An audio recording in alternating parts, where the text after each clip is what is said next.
से ज्यादा ज्ञानी हूँ।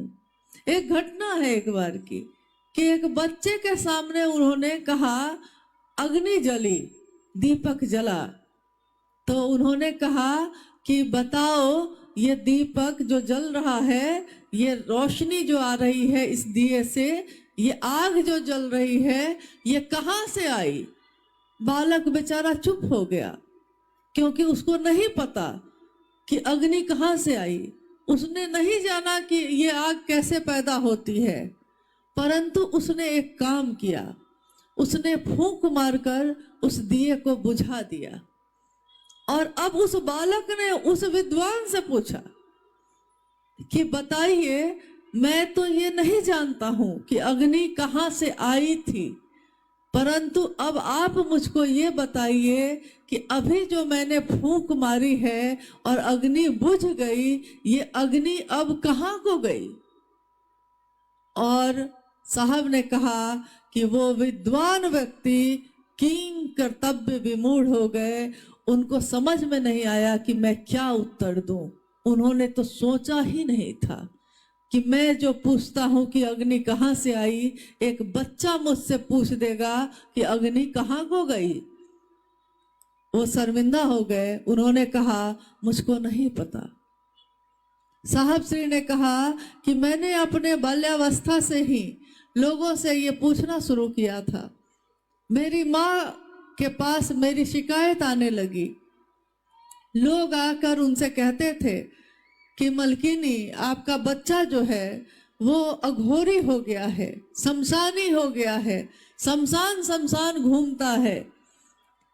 तो एक दिन उनकी माँ ने अपने पुत्र बालक हरिंदानंद जी से पूछा, कहा, तो दुखी हो गई। वो दुखी होकर उन्होंने कहा कि हरेंद्र बरकू, लोग कहते हैं कि आप अघोरी हो गए, लोग कहते हैं कि अब ये पढ़ेगा लिखेगा नहीं, चपरासी भी नहीं बनेगा, बर्बाद हो गया। और मुझको ये सुन के दुख होता है।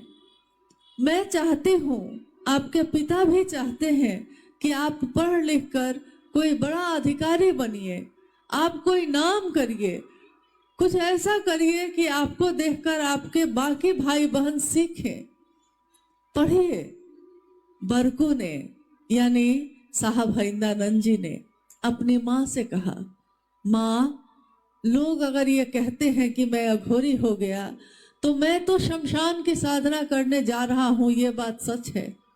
परंतु हर व्यक्ति मुझको यही कहता है, मेरे शिक्षक भी यही कहते हैं कि जब किसी का जन्म होता है तो उससे पहले अगर पूछिएगा कि ये कहाँ से आया, ये जन्म जो लिया है कहाँ से उसका जन्म हुआ, इससे पहले वो कहाँ था, तो लोग कहते हैं, शिक्षक भी कहते हैं कि भगवान के पास से आया है, परमात्मा के पास से आया है।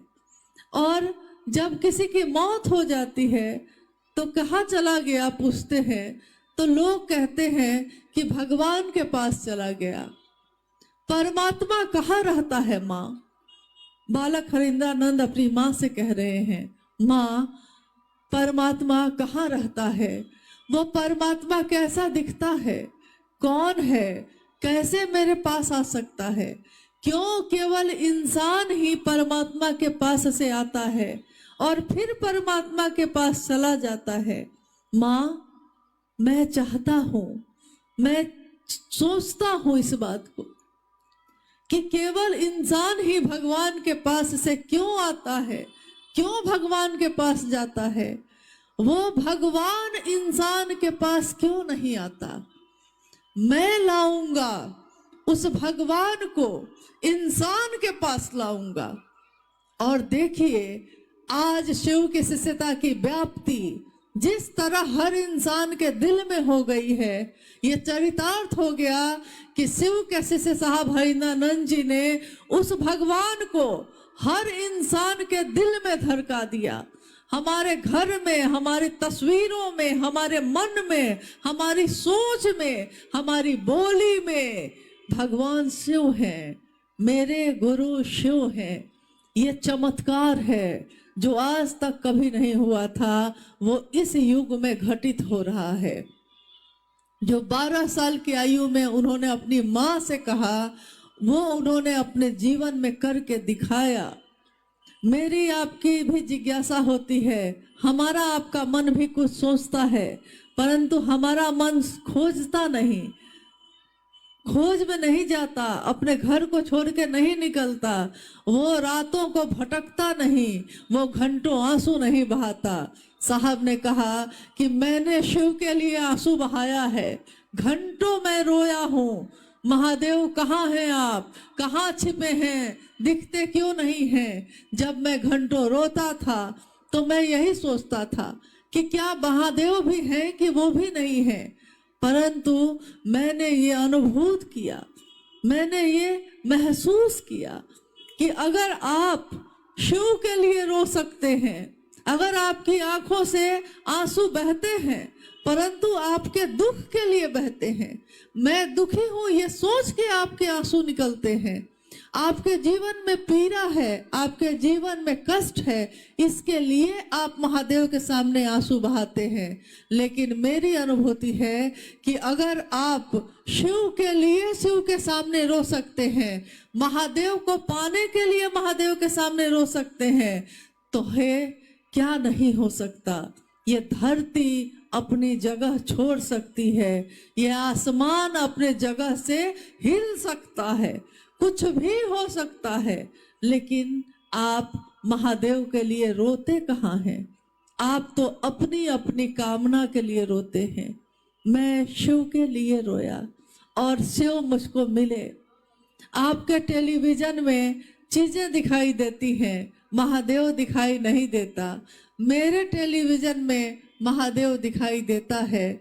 आपका ये दोष है, आपका ये प्रारब्ध है, आपने ये प्राप्त किया है, ये मेरी प्राप्ति है, ये मेरा प्रारब्ध है कि मेरे मन में शिव दिखते भी हैं और मैं उस शिव से बातें भी करता हूँ। इसीलिए बाद के वर्षों में जब उन्होंने इन सारी उपलब्धियों को छोड़कर सारे जो शमशान साधना या कुंडलनी साधना या मंत्रों के जप से उन्होंने प्राप्त किया था, उस सब को छोड़कर जब शिव को अपना गुरु माना, तो साहब श्री ने कहा कि आज से अभी से मैं जो भी करता था वो सब छोड़ता हूँ। सन 1974 में आरा के गांगी शमशान में अर्धरात्रि में उस शमशान में गुरु भगवान होते हैं तो भगवान गुरु क्यों नहीं है, ये सोचकर साहब ने शिव को गुरु बनाया था। और उन्होंने उस शिव के सामने शर्त रखी, जबकि साहब ने कहा कि कोई शर्त होती नहीं प्यार में, मगर प्यार शर्तों में तुमने किया। कोई शर्त नहीं होती प्यार में, लेकिन मुझको शिव से प्यार था कहाँ, उस समय तो नहीं था।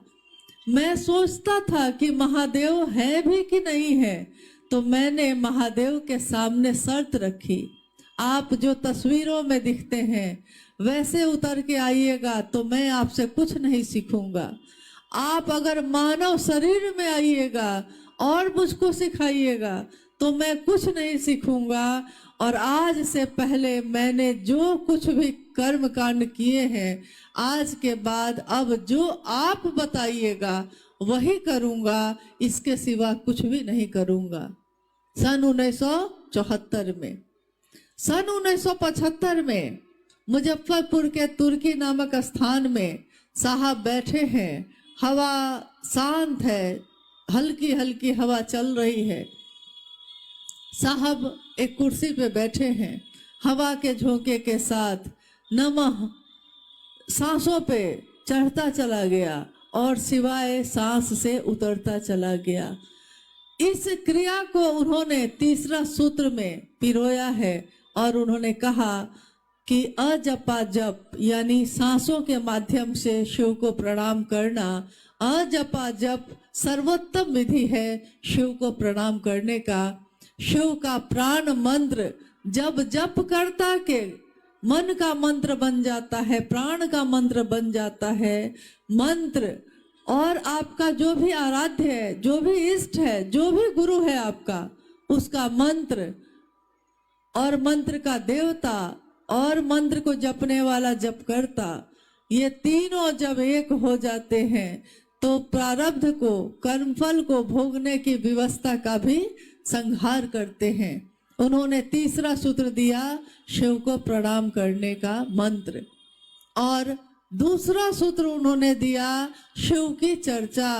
जो ध्यान की अनुपम विधा कही गई, शिव की चर्चा शिव के लिए की जाती है, ना तो ये महत्वाकांक्षा के लिए है, ना तो ये सम्मान के लिए है, ना तो ये पैसे के लिए है, ना तो ये व्यापार के लिए है।